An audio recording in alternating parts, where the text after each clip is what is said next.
मेरे Excel playlist में जो basic Microsoft Excel A to Z है, इस कोर्स में मैंने आपको बताया था कि मैं आपको माइक्रोसॉफ्ट एक्सेल कैसे खोलते हैं, उसमें फ़ाइल कैसे बनाते हैं, उसमें बेसिक फार्मूला कैसे लिखते हैं, ग्राफ कैसे बनाते हैं, ये सब के बारे में बताऊंगा। तो सबसे जो पहला स्टेप है वो है कि आप इसमें फ़ाइल कैसे बनाएंगे, आप इसमें बनी हुई फ़ाइल को कैसे खोलेंगे। तो अब हम ये समझते हैं। तो फाइल बनाने के लिए आपको एक्सेल खोलना है। तो क्या करना है, आप यहाँ जाकर आप एक्सेल सर्च कीजिए। अगर एक्सेल है तो ये फट से आ जाएगा और यहाँ से आप खोल सकते हैं। एक दूसरा भी तरीका है कि आप यहाँ जाइए और आपको जो प्रोग्राम में एक्सेल दिखेगा, जैसे यहाँ पे मैं क्लिक कर रहा हूँ, तो आप इसको ब्राउज करेंगे तो देखिए ई से एक्सेल आ गया। यहाँ क्लिक करेंगे तो एक्सेल खुल जाएगा। एक्सेल खुलने में कभी कभी थोड़ा वक्त लगता है, बट फर्स्ट बार में यूजुअली वक्त लगता है, सेकेंड बार में फट से खुल जाएगा। अब ये देखिए जब खुलता है तो ये पहला जो एरिया आता है, इसमें ये न्यू का एरिया है जहाँ से आप कोई भी नई फाइल बना सकते हैं। और पुरानी फाइल खोलना हो तो यूजुअली यहाँ से जो रिसेंट फाइलें दिख जाता है। अगर कोई ऐसी फाइल खोलना हो जो पहले नहीं है बनी, रिसेंट में नहीं है, कुछ दिन पहले बनी है, तो फिर ये ओपन करके करना है। ये मैं आपको दिखाऊंगा डिमॉन्स्ट्रेट करके, लेकिन सबसे पहले ऐसे एक एक्सेल बनाते हैं। तो मैंने ये ब्लैंक वर्कबुक पे क्लिक किया। ब्लैंक वर्कबुक पे क्लिक करने के बाद आप उस पर कुछ भी लिखिए। आप ये लिख सकते हैं कि let's say this is my first Excel, ये आपने लिखा। अब आपको सेव करना है, तो आप यहाँ से ऐसे करके इसको सेव करके या सेव एज, मैं यहाँ भी सेव एज करता हूँ क्योंकि मुझे पूरा पता हो कि कहाँ करना है। और मैं ऐसे ब्राउज करके जाऊँगा। ब्राउज करके मैं उस लोकेशन को सिलेक्ट करूँगा जहाँ मुझे जाना है। तो जैसे आप यहाँ जाके, अब मान लीजिए मैं ये इस जगह पे चला गया या फिर इस जगह चला गया, मतलब कहीं भी मुझे जाना है, जहाँ मुझे जाना है ऐसे मैं ब्राउज करके चला जाऊँगा। अभी मैं यहाँ पे जो मेरी लोकेशन बनी है मैं यहाँ सेलेक्ट करता हूँ, जो लोकेशन वाइज आप देख सकते हैं कहाँ पर है। इसको बॉक्स को बड़ा भी किया जा सकता है ताकि आप अच्छे से देख सकें कि कहाँ पर है ये। और मान लीजिए मैंने इस फाइल को यहाँ पे सेव किया, ये पहले से बना हुआ इसलिए नाम आ रहा है, लेकिन अगर ये ओवरराइट हो जाएगा, अगर मैं नया नाम डाल दूँ तो एक नई फाइल बन जाएगी। जैसे मैंने 1 कर दिया तो एक नई फाइल बन जाएगी। अब ये फाइल बन गई और मान लीजिए आपने इसको बंद कर दिया। अब अगर आपको ये एक्सेल दोबारा खोलनी है तो आप यहाँ जाइए, फिर से आप एक्सेल लिखिए, एक्सेल को खोलिए। और एक्सेल खोलने पर ये जो आपने पहले बनाया था वो आपके रिसेंट में होगा। जैसे माई फाइल एक्सेल 1 है, अगर नहीं होता रिसेंट में भी तो आप ऐसे ओपन करके और ये ब्राउज करके उस फोल्डर में जा सकते हैं जहाँ पर हो। जैसे मेरे केस में यहाँ पर है, मैं यहाँ सेलेक्ट करके यहाँ जाके इसको ऐसे ओपन कर सकता हूँ, तो ये ओपन हो गया। तो इस तरह से आपने फाइल बनाई और फाइल को सेव किया और फाइल को दोबारा खोला। अगर इसी फाइल में हम बार बार काम कर रहे हैं, कोई लोकेशन चेंज नहीं करना है, तो आप हर बार सिर्फ सेव करते जाइए ताकि ये बार बार सेव हो। सेव के लिए कंट्रोल एस भी दबा सकते हैं, ये यहाँ से सेव कर सकते हैं। तो इस तरह से अगर यहाँ नहीं हो तो ऐसे करके भी फाइल सेव कर सकते हैं, राइट। तो इस तरह से आपकी फ़ाइल सेव होती जाएगी। अगर एक ही फाइल को बार बार ओवर करना है तो फाइल सेव, लेकिन अगर मतलब किसी नए नाम से बनाना है तो सेव एज से आप नाम चेंज कर सकते हैं। ये हो गई। अब आप एक्सेल के बारे में समझिए। एक्चुअली माइक्रोसॉफ्ट ऑफिस के 3 प्रोडक्ट हैं काफ़ी पॉपुलर। एक्सेल जो कंप्यूटेशन कैलकुलेशन के लिए यूज होता है, वर्ड जो अच्छे से टेक्स्ट लिखने के काम आता है, एंड पावर पॉइंट जो प्रेजेंटेशन के काम आता है, जिसमें एनिमेशन मतलब उड़ता हुआ सा टेक्स्ट दिखेगा, घूमता हुआ सा टेक्स्ट दिखेगा, जो मैं आपको पावर पॉइंट में दिखाऊंगा। लेकिन अभी आप एक्सेल का देखिए। इस एक्सेल में अभी आप मैं एक एक करके, मैं कुछ भूलूँ ना इसलिए मैंने अपने लिए एक पॉइंट बनाया है कि मैं आपको क्या क्या एक्सप्लेन करूँगा। तो सबसे पहले मैं आपको एक्सप्लेन करता हूँ कि एक्सेल में क्या क्या होता है। तो एक्सेल की लिंगो क्या है, एक्सेल की लैंग्वेज क्या है। जब आप किसी से एक्सेल के बारे में बात करेंगे तो क्या क्या आपको जानना चाहिए। तो एक्सेल में ये सब चीज़ें रो होती है। जैसे ये रो 1 है, ये रो 2 है, ये रो 3 है। इस पूरे लाइन को रो बोलते हैं और इसको कॉलम बोलते हैं। जैसे column A, column B, column C. Excel में कुल मिलाकर एक्चुअली 10 लाख रो होते हैं। जैसे अगर मैं यहाँ से अगर मैं सबसे नीचे चला जाऊँ तो आपको जो सबसे नीचे दिखेगा, एक बार मैं जाके दिखाता हूँ, ये कंट्रोल शिफ्ट डाउन करने पे जाता है तो सबसे नीचे जाने पे जो आपको दिखेगा उसकी साइज होगी 10 लाख। मतलब एक्सेल में 10,48,000 रो होते हैं। और एक्सेल में ऐसे कॉलम ए से लेके जेड तक जाएंगे तो 26 रो हो गए आपके, 26 कॉलम्स हो गए आपके, सॉरी रो गलती बोला था मैंने।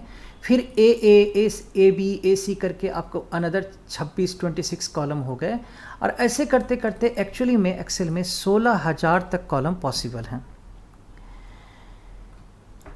इसको ये जो है एक एक को सेल बोलते हैं। और इस सेल का एक, जैसे ये है F5, ये है F9, ये है J8। अगर किसी सेल पे आपको क्विकली जाना है या आपको किसी को से बात करें, वो आपको बोलता है कि नहीं आपको यहाँ जाके कलर करनी है, तो बोल रहा है G3 पे जाओ, तो आप एक्चुअली में यहाँ पर जाके G3 टाइप भी कर देंगे और इंटर करेंगे तो फट से ले जाएगा।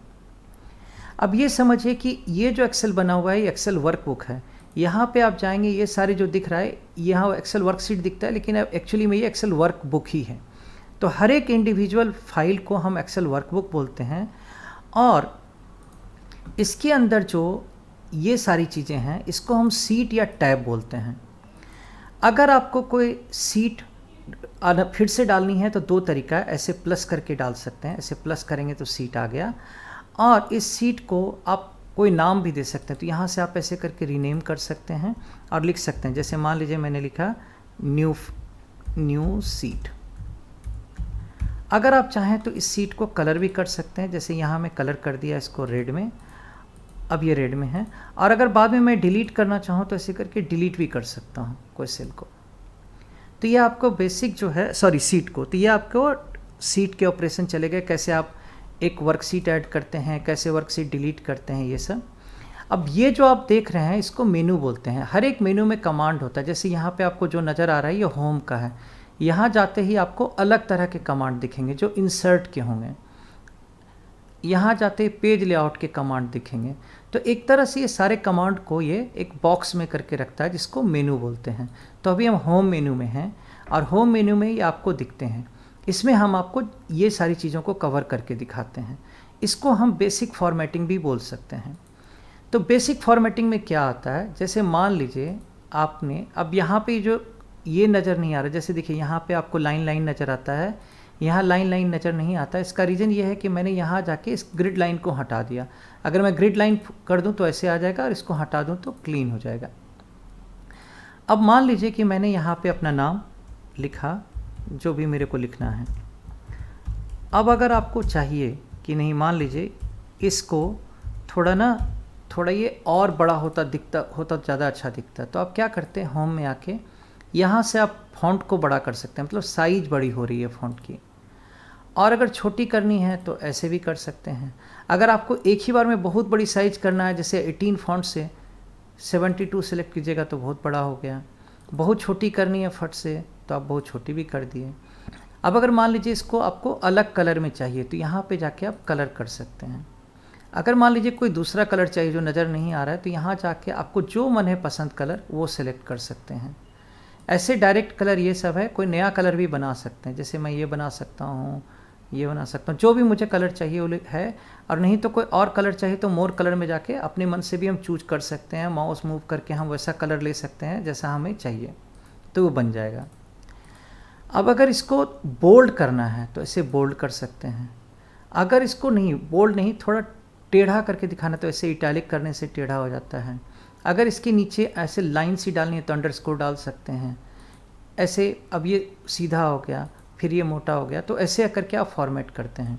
अब अगर चाहिए कि इसके बाहर ना एक लाइन सा बन जाए तो अच्छा है, तो आप यहाँ जाके ना ऐसे थिक आउटसाइड बाउंड्री कर सकते हैं।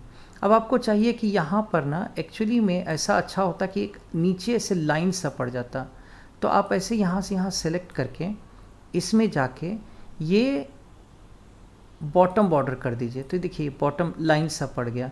ऐसे हम चाहें कि इसके ऊपर भी पड़ जाए, राइट, तो फिर से कर सकते हैं ऊपर। अब ये हो गई फॉर्मेटिंग की बात। तो यहाँ पे आपने समझा कि फ़ॉन्ट साइज़ कैसे बढ़ाते हैं, कलर कैसे चेंज करते हैं। अब फ़ॉन्ट स्टाइल के बारे में समझिए। जैसे ये अभी आप कैलिबरी देख रहे हैं, अगर आपको कोई और चाहिए जो आपको लगता है ये नहीं मुझे कुछ दूसरे तरह का चाहिए, तो आप यहाँ जाकर सेलेक्ट कर सकते हैं। देखिए ये अलग स्टाइल में दिखने लगा। तो फ़ॉन्ट एक तरह का स्टाइल है। कुछ कुछ फ़ॉन्ट इसको एकदम ही अलग दिखने लग जाएगा, ऐसा दिखने लग जाएगा जो आप मतलब समझना मुश्किल है, क्योंकि वो कुछ किसी और पर्पस के लिए हैं। लेकिन ज़्यादातर फ़ॉन्ट इसकी स्टाइल को चेंज करता है। जैसे देखिए कैसा दिखने लग गया। अब आप इसकी अलाइनमेंट को समझिए कि अलाइनमेंट का मीनिंग क्या होता है। तो उसके लिए मैं क्या करता हूँ, इसको काफ़ी बड़ा कर देता हूँ ताकि आप इसको अच्छे से समझ सकें। तो अभी देखिए ये अलाइनमेंट है। अगर मैं इसको सेंटर में कर दूँ तो ये बीच में आ गया, राइट, इस पूरे एरिया में बीच में आ गया। अगर मैं इसको राइट कर दूँ तो राइट में चला गया। ये एक तरह का अलाइनमेंट है। अगर मान लीजिए कि नहीं, अब जो है ना मुझे ये जैसा था वैसा ही रहने दीजिए, लेकिन ये अब यहाँ से ऐसे करने पे ये इधर जा रहा है, तो मैं चाहता हूँ कि ये जो है ना यहाँ से यहाँ तक के स्पेस को ऑक्यूपाई करे, ये मेरा नाम जो है। तो आप इसको ऐसे करके ना ऐसे मर्ज सेल कर सकते हैं। अब ये मर्ज सेल करने का मतलब है कि अब ये दोनों सेल एक हो गया और इसको M5 से ही रेफ़र किया जाएगा। N5 O5 दोनों ख़त्म हो गया। तो आप देखेंगे अगर मैं इसको चाहूँ फिर से अनमर्ज करूँ तो देखिए ये M5 है, N5 है, O5 है। लेकिन जैसे ही मैंने इसको मर्ज किया ये सारा का सारा M5 हो गया और इसमें डेटा आ गया। ये M5 से ही डिक्लेयर हो रहा है। यहाँ तक आपने समझा मर्ज कैसे करना है और अनमर्ज कैसे करना है। अब रैप टेक्स्ट भी बता दूँ। अगर मान लीजिए इसमें और भी कुछ कुछ चीज़ें मैंने लिखी, जैसे आई एम हेयर, अब यहाँ पे ना ये दिखेगा नहीं, ये कट गया। अब आपको इसको दिखाना है तो इसको रैप टेक्स्ट करेंगे। रैप टेक्स्ट करने पर भी ये अभी नहीं दिख रहा है, लेकिन अगर इस सेल को बड़ा करेंगे ना तो अब इसके अंदर ये एक ही के अंदर रैप हो गया, इसलिए रैप टेक्स्ट होके दिख रहा है। अब मैं इसको कुछ और फॉर्मेट कर देता हूँ ताकि थोड़ा अलग दिखे। यहाँ तक आपने अलाइनमेंट, मर्जिंग ये सब सीखी है। अब मैं इसके आगे की बात बताता हूँ। थोड़ा इसको डिलीट करके साइज फिर से छोटा कर दूँ। यहाँ पे डबल क्लिक करेंगे तो ये फिर से साइज छोटा हो गया। ऐसे फिर से सेव कर देते हैं, ओवरराइट हो गया। अब मैं कुछ और फॉर्मेटिंग बताता हूँ। जैसे मान लीजिए आपने आज का डेट लिखा, आपको पता है आज का डेट है 27 जून 2021 और आपने यहाँ पे मान लीजिए आपने लिखा 12,250 रुपये 55 पैसे, 557 लिखा आपने। अब मैं आपको कुछ चीज़ें बताता हूँ। जैसे ये डेट है, अब इस डेट को ना किसी ने आपको बोला कि नहीं ऐसा डेट नहीं, मेरे को ना पूरा 27 जून 2021 ऐसे पूरे टेक्स्ट में लिख के चाहिए। तो इसका उपाय क्या है कि आप इसको राइट क्लिक कीजिए, फॉर्मेट सेल्स में जाइए, यहाँ से भी हो सकता था, ये डेट में जाइए और इस डेट में जाके ना ये एक्सटेंडेड वाला सेलेक्ट कर लीजिए। तो देखिए यह बता रहा है संडे 27 जून 2021 है। तो ये इसका फॉर्मेट चेंज कर दिया। ये लिखा अभी भी वही है, लेकिन अब इसको दिखाने अलग तरह से लग गया। अब जैसे ये नंबर है, अब कोई बोलता है मुझे ऐसे नहीं चाहिए, मुझे ना इसको कॉमा में करके चाहिए, तो यहाँ पे आप ऐसे क्लिक कीजिए, कॉमा स्टाइल। अब देखिए 12,000 और ये बाय डिफ़ॉल्ट डेसिमल के 2 डिजिट तक ही रखता है। आपको इसमें डेसिमल का एक ही डिजिट चाहिए तो आप ऐसे किए तो ये रैप हो गया। 5-6 का राउंड करेंगे तो 60 होता है, इसलिए वो 0.6 दिखाने लग गया। अब किसी ने मान लीजिए यहाँ पे 50% लिखना चाहता था, 0.5 लिखा, तो अब ये नंबर जैसा दिख रहा है। परसेंटेज में चाहिए तो आप इसको ऐसे कीजिए, ये परसेंटेज में बदल गया। अब यहाँ पे आप 51 भी लिख सकते हैं। अगर नंबर इसी को करेंगे तो ये 0.51 दिखने लगेगा। देखिए क्योंकि परसेंटेज इसको परसेंटेज में डाल के दिखाता है, नंबर इसको डेसिमल के 2 डिजिट तक, और डिजिट और बढ़ानी है, जैसे मान लीजिए इसमें और डिजिट बढ़ानी है तो ऐसे करके डेसिमल के डिजिट को आप बढ़ा सकते हैं।